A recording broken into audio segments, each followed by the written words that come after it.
Today we're continuing with installment number 8 of our Autumn, a time for reflection.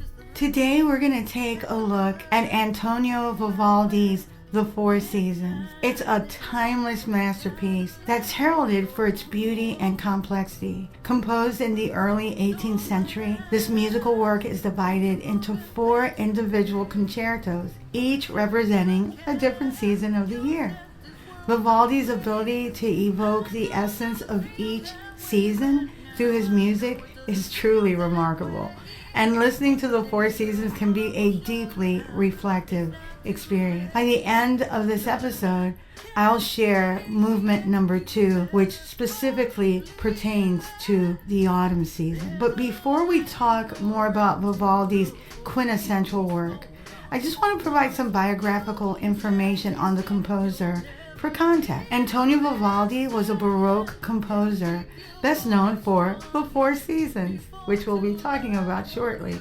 Vivaldi was actually ordained as a priest in 1703, but ceased to actively serve in this role shortly thereafter. There are different accounts and theories as to why he stopped saying Mass, but I guess the generally accepted reason is the claim of ill health, specifically a condition described as tightness of the chest, which back then they didn't know that it was probably asthma. However, there are some sources that suggest that he ceased his priestly duties due to his focus on music and other secular activities, which was controversial for some of his contemporaries who expected a more clerical dedication. Later in his life, Vivaldi faced financial hardships.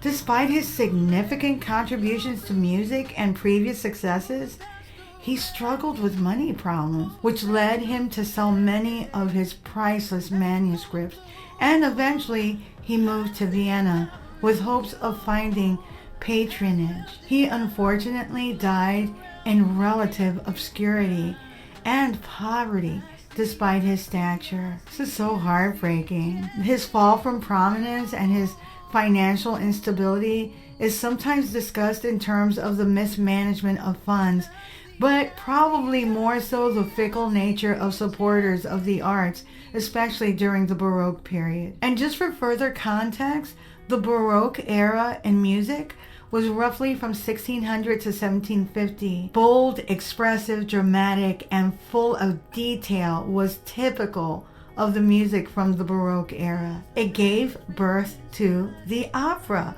to Bach and Vivaldi. Baroque music was played like an emotional roller coaster with high highs and soft lows. It was also known for its ornamentation. One of the key aspects of Vivaldi's The Four Seasons that makes it so compelling is the composer's use of musical imagery to paint a vivid picture of each season. In the Spring Concerto, for example, the lively and joyful melodies evoke images of blossoming flowers and chirping birds, while the melancholy and contemplative tones of the Winter Concerto bring to mind a cold and snowy landscape. By listening closely to the music and allowing ourselves to be transported to these different seasonal settings, we can gain a deeper appreciation for how miraculous the seasons of nature actually are. Vivaldi's The Four Seasons is a reflection of the cyclical nature of life itself. Just as the seasons change and evolve throughout the year, so too do our own lives go through periods of growth, renewal, and rest. By contemplating the themes of birth, growth, loss, and rebirth that are present in each concerto, we can gain insights into our own journey through life and the inevitability of change. Another aspect of Vivaldi's The Four Seasons that makes it a valuable source of reflection is the composer's use of musical structure and form. Each concerto is divided into 3 movements, with each movement representing a different aspect of the season it depicts. By paying attention to the transitions between movements and the recurring motifs and themes that run throughout each concerto, we can gain a deeper understanding of the interconnectedness of all things and the harmony that exists in nature. Since this series is focused on autumn as a time for reflection, I did want to highlight a couple of things specifically from Vivaldi's autumn movement piece in the Four Seasons. The autumn movement is accompanied by a sonnet, the authorship of which is generally attributed to Vivaldi himself. It provides a narrative that guides us through the vivid imagery intended by the music. The sonnet for the autumn movement portrays the joy of the harvest, the sleep of the drunkards, and the excitement of the hunt. Here are the lines translated in English. The first is Allegro. The peasant celebrates with dance and song the joy of a rich harvest, and, full of the liquor of Bacchus, many end in their revelry in sleep.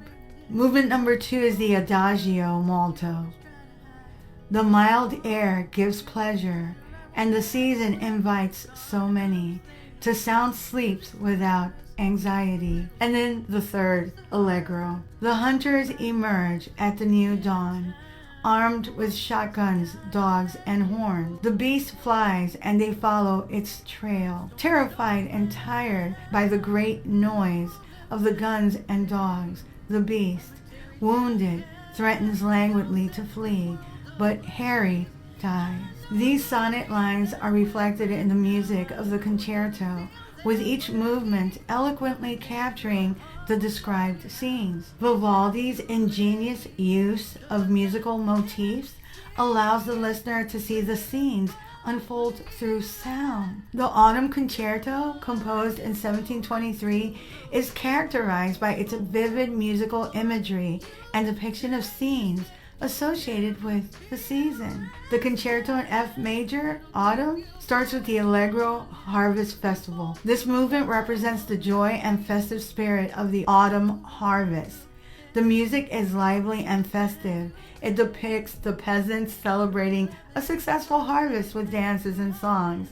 The sound of bagpipes is also initiated throughout the orchestral texture. And then the second movement, the Adagio molto, or the Sleeping Drunkards, shifts to a more tranquil and dreamy atmosphere. It portrays the peaceful slumber of those who have indulged in possibly too much wine and festivities. The delicate, soothing melodies evoke a sense of calm and quiet, and we're going to actually hear it at the end of this podcast episode. And then the third movement, Allegro, the Hunt. This final movement for the autumn movement is dynamic and energetic. It captures the excitement of a hunt. The rapid and rhythmic passages in the violin solo and accompanying strings imitate the sounds of galloping horses, hunting horns, and the chase itself. Vivaldi's Autumn captures the essence of the season through its rich and evocative musical language, painting pictures of harvest, celebrations, the thrill of the hunt, and peaceful rest. This concerto, like the others in the Four Seasons, showcases Vivaldi's ability to transform poetic ideas into vibrant musical experiences. Vivaldi expertly highlights in his musical masterpiece that there is a time and season for everything. After the celebration of the harvest and the thrill of the hunt, there's also time for reflection. There's time for rest. Vivaldi specifically says to sound sleeps without anxiety. As you reflect and consider past successes and mistakes, gleaning the hard-earned wisdom from both, remember that sometimes relationships and responsibilities are for certain seasons in our lives. The change of seasons teaches us that there is a pruning or a discardment of what is no longer needed or necessary. When we are rid of the responsibilities that shouldn't be ours anymore, along with behaviors, habits, ways of thinking, and some people for that matter, then we free ourselves to move forward and into our destiny. When you look back, don't stay there. Take the lessons learned and keep moving forward. Today, as I stated, we're closing out with Vivaldi's second autumn movement, the Adagio molto, or the Sleeping Drunkards. Don't forget to read a full transcript of this podcast episode at dothisfirst.life. You can also sign up for my weekly newsletter there and listen to all 239 podcast episodes. My YouTube channel is at Do This First, and I'm currently at over 7,000 subscribers. Thanks to all who have subscribed. Tomorrow, we'll unpack the 9th episode in our Autumn, A Time for Reflection series. Till tomorrow, and here is the Adagio Molto, or the Sleeping Drunkards, by Vivaldi.